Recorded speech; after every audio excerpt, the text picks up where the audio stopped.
Hey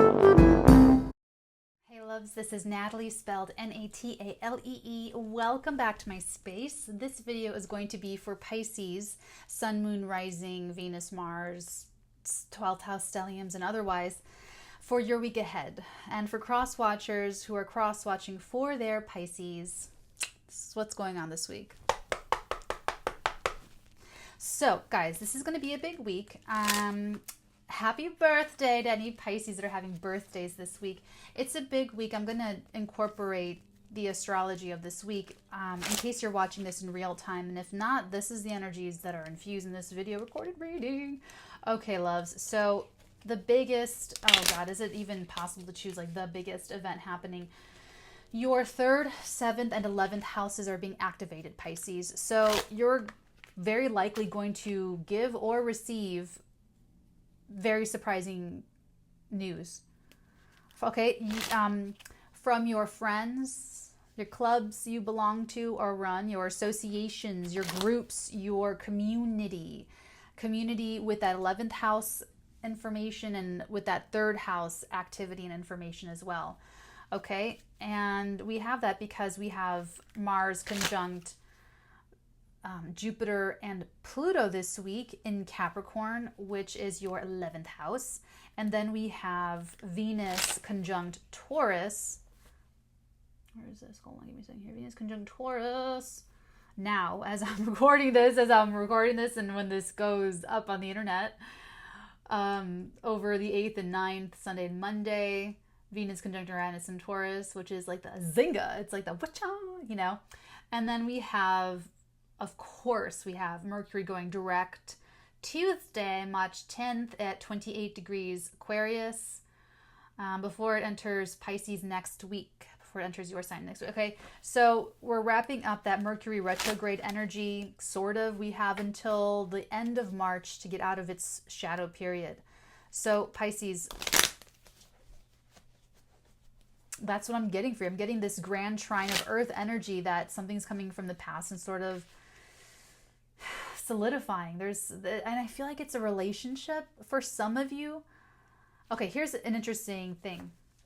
So for your psychic time, they actually, your people, your guides, your ancestors, your higher selves instructed me to do your psychic time and your psychic tuning lying down.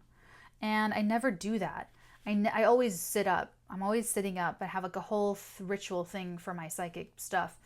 But they told me to lay down, so I did. And it was weird. It felt really weird and different. Even though more of my body was touching something, touching a surface, I felt more unstable. I actually felt more like nervous or something. Sorry about that. I actually felt more like, oh, you know, like just sort of, I don't know. It was weird. I felt like sort of unsteady, even though I was more stable. You know what I'm saying? More of my body was touching more of the bed, more of what's stabilized. Yet I didn't feel that way. I felt actually more unbalanced. It's weird. It's really weird. So with this Pisces new moon, and then we have this Virgo full moon, what I feel like is that this is part of your energy where you have to, and I'm going to talk about this in the full moon in Virgo video because I connected the dots. Natalie connected the dots through the psychism. So tune in for that at 2 p.m. Pacific time. But it's like you need to feel your way forward because the logic wasn't there, but it should be there now with this full moon energy. What's going to make you feel better, Pisces, is putting structure and form to those beautiful ideas. Putting structure and form, King of Swords, writing it down, to everything going on, Two of Pentacles, staying so busy, having a lot going on in all areas of your life. What you're feeling, what you're envisioning, what you're imagining, what you're inspired by, what is inspiring you, that dreaminess. So it's almost like, and they're analogizing and they're really comparing this. Like, even though I was technically more secure physically, I didn't feel that way. Like, I'm telling you that you could be feeling your way forward through something that doesn't make logical sense. That's it. That's why they had me lay down. Okay. Okay, so the first energy's out for you, and we're doing 3 energies here, my loves. Okay, we have the Star, the King of Swords, and the Two of Pentacles. This is you juggling. You could just be busy. You could just be busy, having a lot going on. Maybe trying to balance your checkbook, trying to make everything fit in the bottom line, maybe trying to make everything sort of work financially. I kind of just pick up that you are trying to sort through a lot of your inspiration. And it's like this Virgo full moon. I really feel like you are ready to put it down on paper, to be very, how do I put this? Organized. Thank you. That was so simple. That you're being very organized. But like before, it was more of the time to be dreamy and intuitive. And you had to give yourself that moment to float. That's what they said. They just said float. You had to give yourself that moment to float, Pisces, to get the inspiration and the guidance and to really orient. We all have to focus on orienting our internal compass so that we can just really live our incarnations and dreams and all that jazz. That's what you needed to do. I feel like you kind of did that with that Pisces new moon a few weeks ago.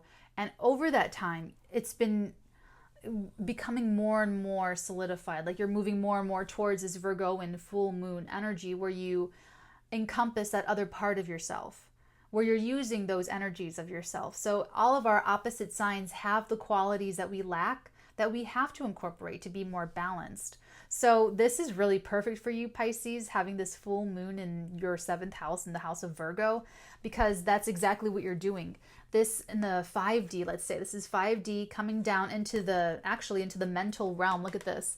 So we have the inspiration, the spirituality, filtering down into the mental capacity, into your mind, into the logic, strategy, writing it down. You could even be getting help from someone who's a professional. So a professional closet organizer, to a lawyer, to a statistician, to anyone that you might need, however this applies for you in your life, Pisces. And then down into the physical, concrete reality, making sure that everything that you're doing is aligned with your purpose, with your healing, your inspiration, your North Star. And you're able to understand everything on a mental level too. So you should be feeling a lot better at this full moon in Virgo, and over the last couple of weeks as that energy plays out, Pisces, you should be feeling just better and better because things are coming down into an organized way to look at it, an organized way to feel your life. Whereas before it was like more purely intuition. You could have been very lost too. You could have been feeling very lost and needing to use your intuition to feel your way forward and to show you what the next thing is, the next decision, the next choice, your next move in life. We have the 4 of Cups and the Hierophant. Let me finish this up first. This is like you have to allow yourself that freedom to not be attached to anything, to not be attached to any ideas or feelings or situations, and let yourself totally space out. You have to give yourself that private time to do that. Okay, right? When you allow yourself that, okay, that's where it's really like this internal compass thing. Like they're making me do this. I'm just a messenger. I'm just doing what I'm told to emphasize this for you. I mean, if you haven't gone through this yet, or if you're coming into this energy, whenever you're clicking into this reading, just know that that's really the fountainhead. That is the linchpin. That is the turnkey that makes the rest of this week, the rest of this reading work. Because without that, then you're putting all this energy and you're using all this wonderful planetary energy to go in the wrong direction. See why this is the most important thing? For you to have taken the time to daydream and to feel your way forward so that you make that right path decision. So you go on that right path. Okay, and with the Hierophant and the 4 of Cups now, we have another energy this week that you move into where there is a rejection here. I don't know, a rejection here. There's a rejection. It's an issue of standards. It actually doesn't meet the standard. That Hierophant, that's like an authority, the structure, the institution, That'll be fascinating to clarify in the extended, which is what we're going to do soon. But yeah, there's something there with that. And I don't know where you are in that scenario, in that energy. So that could be happening around you, or you're definitely part of it in some way, shape, or form. We'll find out in the extended. But what's this last energy for Pisces this week?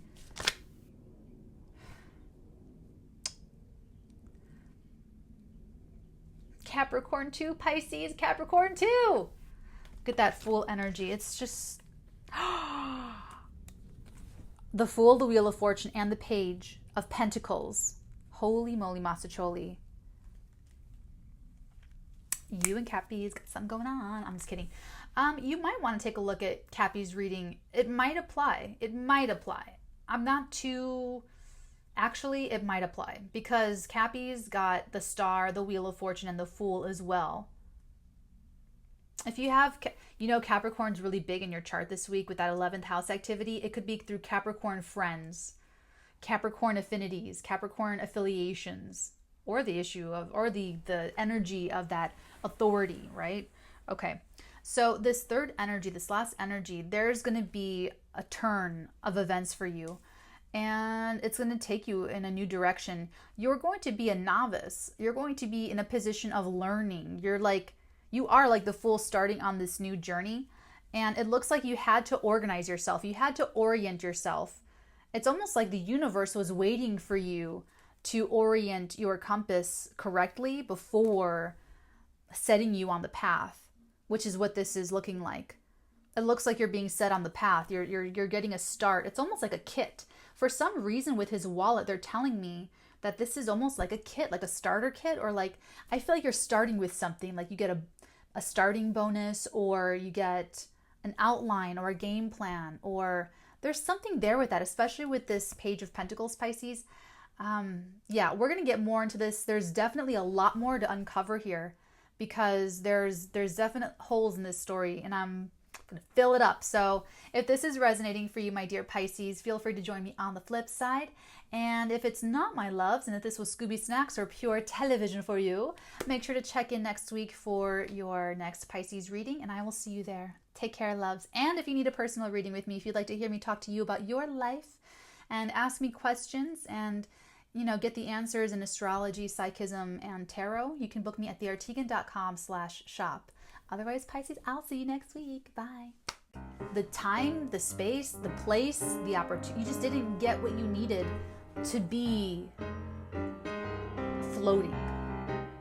You need your float time. You need, just like Capricorns and Cancers need their couch potato time, I feel like Virgos and Pisces, you need your float time.